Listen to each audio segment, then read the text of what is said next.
Sunday Meditation, April 18th, 1982. LL Research channeling Hatonn, Latwii, and Nona. C. Channeling. I am Hatonn, and I am now with this instrument. We were listening to the sounds that surround you, the singing of your birds, which has begun again in your season of spring. The cycle has turned. New life begins. The world echoes the sounds of nature, beautiful, musical peace. My friends, if you would but take a little extra of your time to sit and quietly listen, the world around will speak of many things, and you, if you listen, may begin to become more aware of the simple, the profound lessons that the world around you offers. My friends, you are part of an illusion and learning experience that allows you to become aware of the love and light of the Creator. In your illusion, as awareness is slowly achieved, a balance will become more and more evident to you as you begin to find your place in the workings of your world. Each person has a place on the scale, a scale that has for many of your years been unbalanced, ever teetering, but is slowly beginning to change this as more and more seek to be a part of the world instead of centered simply on what they perceive as their physical needs. This scale, though leveling, is still unbalanced. Yet your world, you, are slowly riding this. Each of you, as you become aware, aid the planet and your own self in your growth in this period of transition. We join you and would aid in whatever way that we may. You need but call, and we shall be with you in your meditations. We are your brothers and sisters. We would now at this time pause to allow our brothers and sisters of Lightos to pass among you, so that those who wish may feel their conditioning vibration. We will pause now, and then we'll transfer to another instrument. I am Hatonn.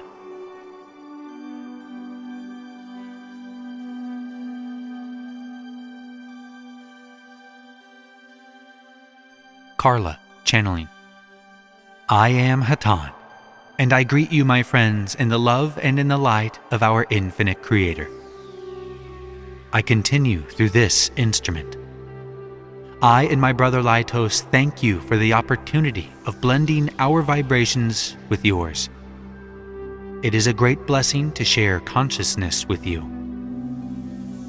Please know that if this sharing is of value to you, you need only ask for it at any time. To conclude our thoughts for this evening, we would continue to speak upon the subject of those times that are in what you call your immediate future. We are aware that this topic is upon the minds of many, and we wish to thank each of you that you have not single-mindedly attempted to discover details of prophecy concerning specific events which are part of your planetary entry into the full dimension of love. My friends, it is not that we cannot speak to you of these things. We would take this opportunity to attempt to express to you our perceptions of the difficulties involved in the transference of specific information through conscious channeling. The contact, such as we have through this instrument, is a free will contact. This instrument receives impressions of concepts of a crystalline nature. That is, they are below or other than words. This instrument then cloaks these concepts in the vocabulary with which this instrument is most comfortable.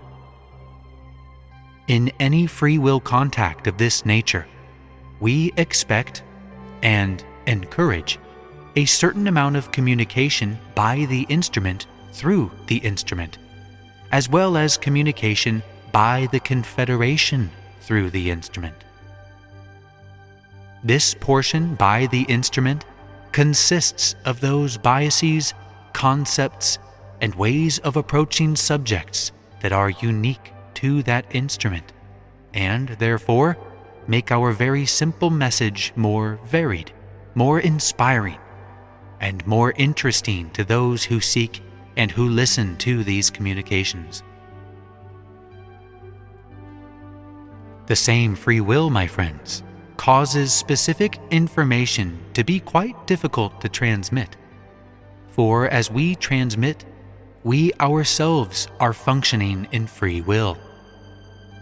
We cannot know that which is the future to you, but can only know probabilities. For it is your free will which will determine which future your peoples shall achieve. Therefore, when an instrument is repeatedly asked for specific information, for dates or places, and for plans of catastrophe, there are others willing to be less than truthful, willing to give specific dates and places and plans, and so we lose our instrument. It is a gradual process, and one which we are very glad has not yet begun with this group at this time. For, my friends, there are important concerns in your immediate future, as you call it, that have to do only peripherally with the undoubted fact that the topography of your Earth will change somewhat as a result of the stresses within it at this time, as it must adjust to the new vibrations of the new age, as you call it. That which is important to you, my friends, is your own inner balance, your own inner awareness of your identity, your essence, and your beingness. For as long as you breathe the air of this planet, you will be able to offer, under any circumstances, whatever that beingness, that essence, that identity. One of your great poets, many of your years ago, wrote, "Yea, though I walk through the valley of death, I shall fear no evil."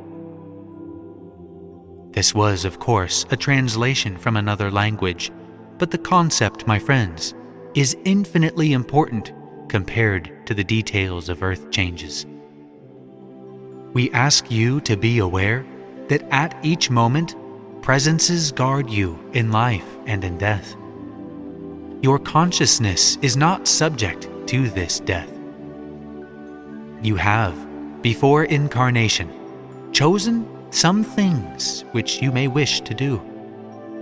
You did not make these plans with the intention of knowing them ahead. You made these plans knowing that at each point that something was required of you. You would have the free will to choose the manner of your beingness. We realize that in your daily illusion, the events, the cataclysms, the mounting strangeness of the times in which you live may well seem to be far more important than your own disciplined understanding of who you are. But, my friends, your seeking of that understanding is the only burden to carry in those days to come. For the more of your identity that you are able to fathom, the greater your light will shine in a very dark world. And like the great lighthouse which guides the ships to harbor and warns of a craggy rock and a dangerous gale, those within the view of your simple beingness will gain a kind of safe harbor until they themselves can begin to seek for themselves. The days to come, my friends, are indeed a life and death situation. But these are the ingredients of which your illusion has always been made. That which is different is that the harvest is upon you. Prepare that part of yourself, therefore, which shall endure. Prepare not for catastrophe, but for joy. Not for darkness, but for light. Not for fear, but for hope. And never doubt that you are one with many, many brothers and sisters who share with you the hope of love and light for all the peoples of the earth. I am Hatonn. I leave you, my friends, in the love and the light of our infinite Creator. Adonai Vasu Boragas.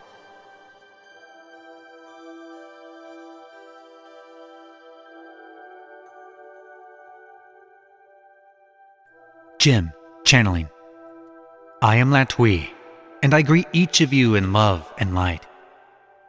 We have been waiting patiently for our opportunity to speak to this group, and this evening our wait has been much easier than usual, for we also have been most engrossed in the message our brothers and sisters of Hatonn have shared with your group.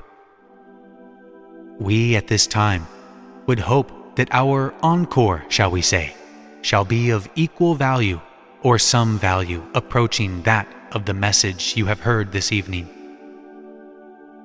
We would now ask if there would be any questions which we may attempt to answer this evening. M.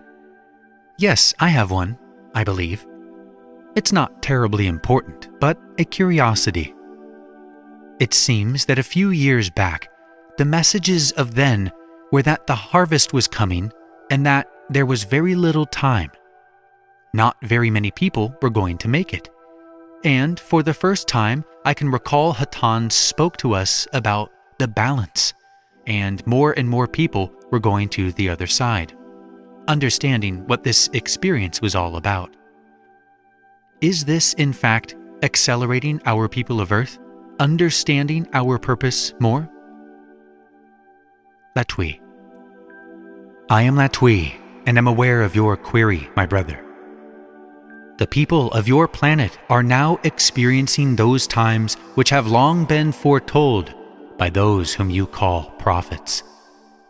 The so-called last days of your great cycle of evolution. It is during these days that the experiences, the catalyst, and the opportunities for growth shall be increased many-fold, so that each entity upon your planet who seeks in any degree might have available to him or her much more of a fulcrum of energy, so to speak, that shall act as a lever within the consciousness and move at great distances in comparison to where it was and where it could have been moved prior to this time. The reason for this, as many of you know, is manifold.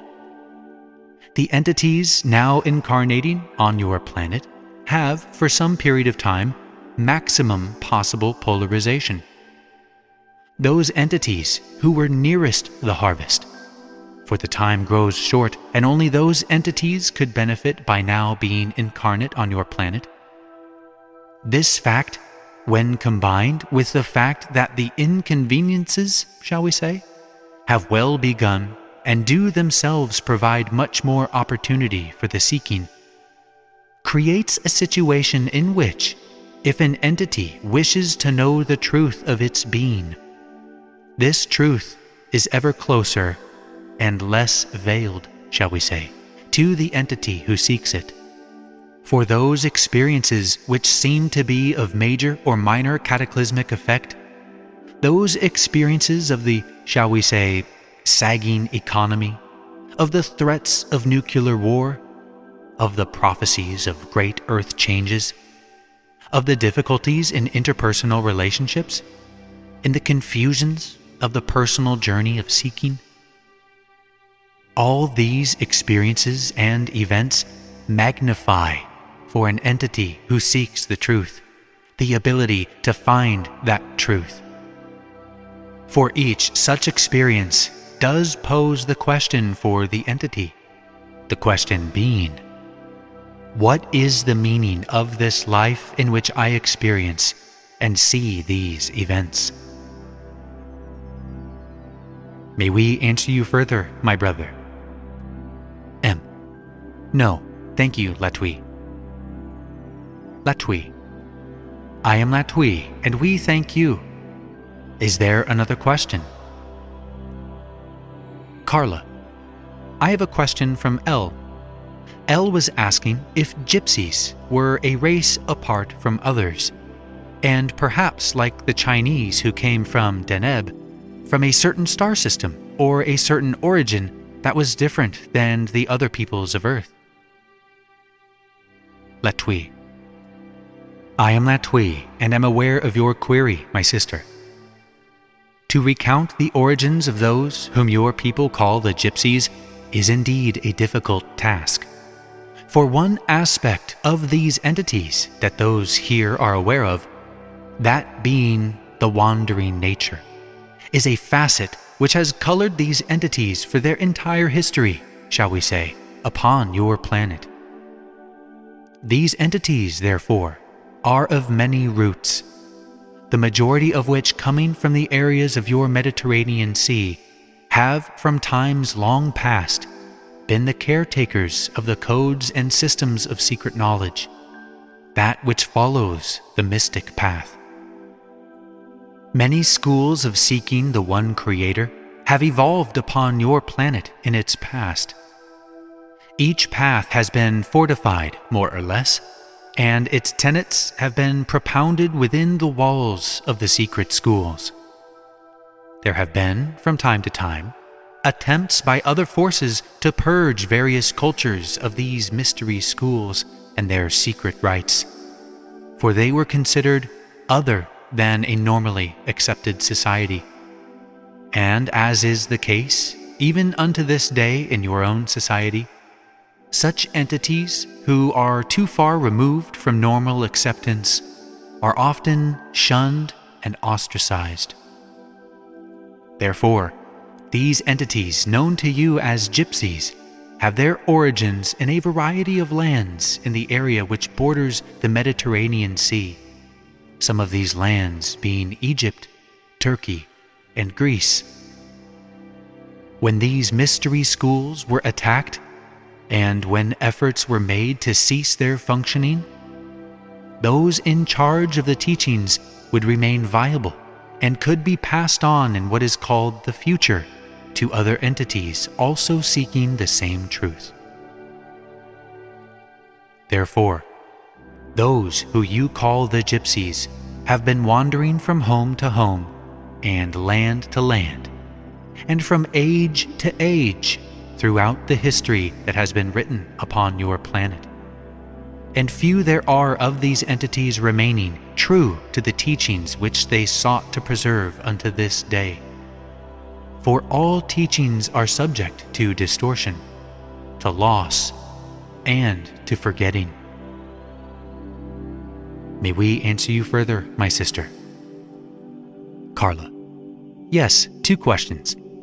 If I remember my Ra correctly, Turkey was a repository both of people from Mu and for people from Atlantis after both of these lands sank.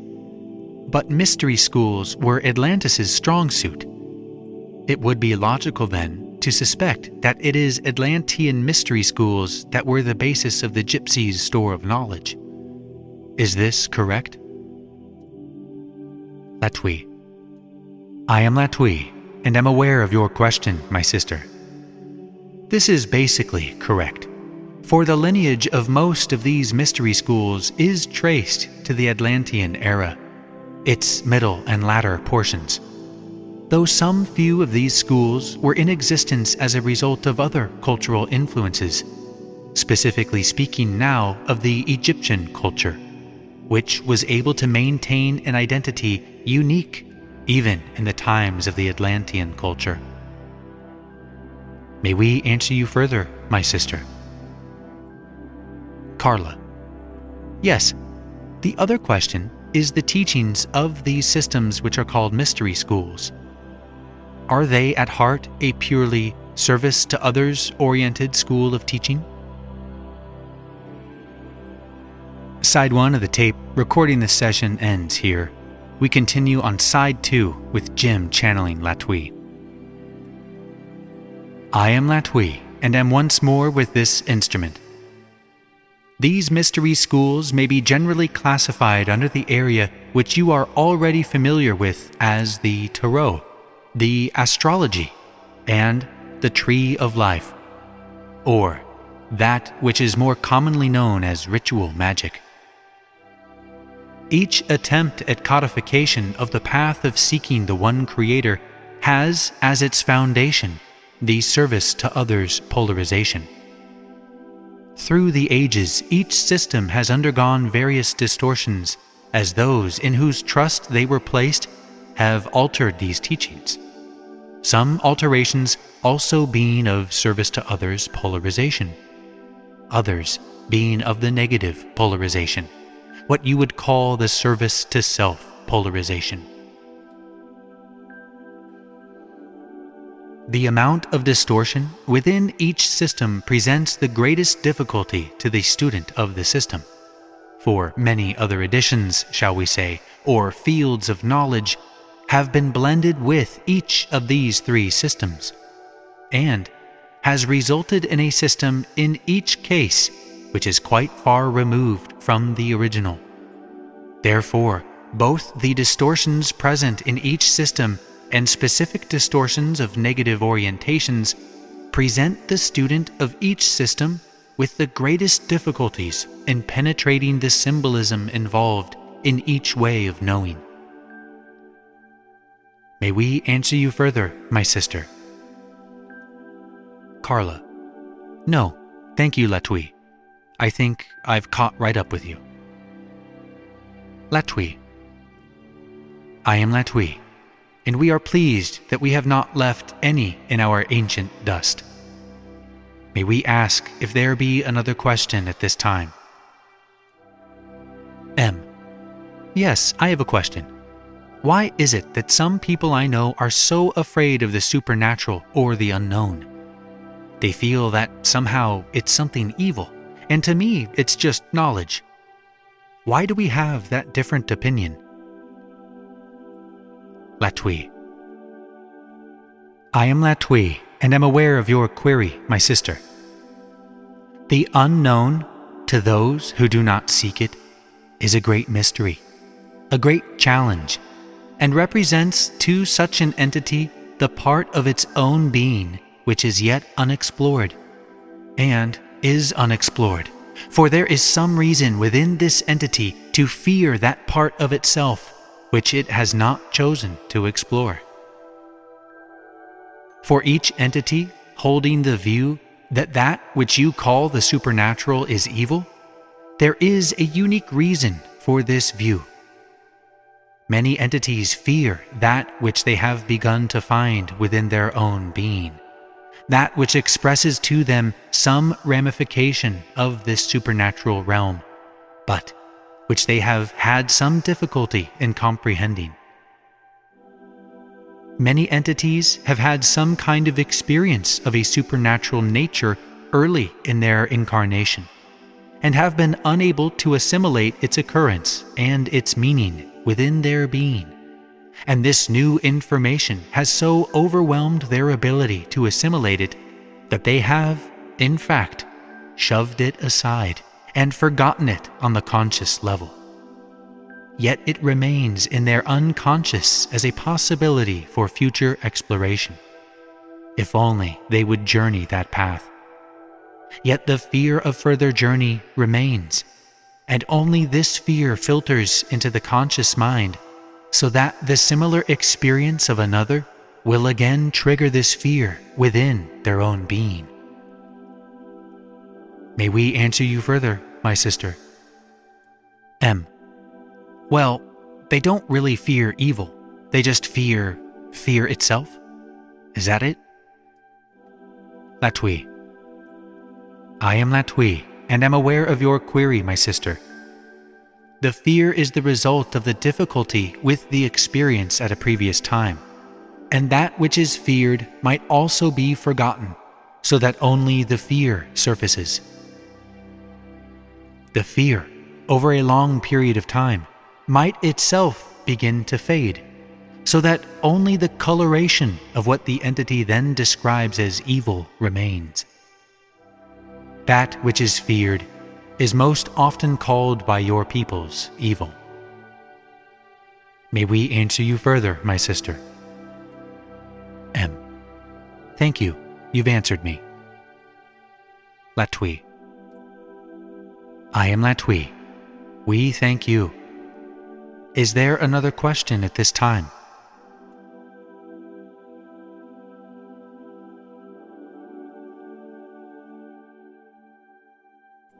I am Latwii. We find this group rather quiet this evening, and we also enjoy your peaceful vibrations. We thank each for allowing us to enter this group and to blend our vibrations with each. We look forward to each encounter. We leave this group now, rejoicing in love and light. We leave you in that love and light of the one Creator. We shall be with you again. I am Latwii, Adonai Vasu Boragas.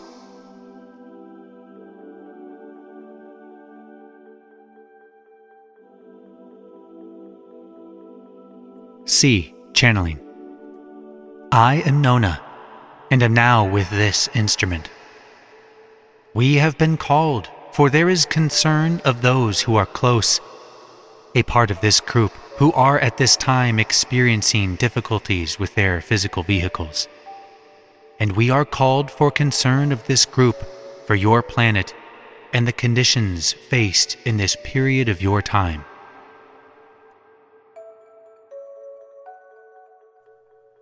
Well, C continues to channel Nona. Alas, it's not included in this transcript. So our session ends here. Go forth then, rejoicing in the power and the peace of the one infinite Creator.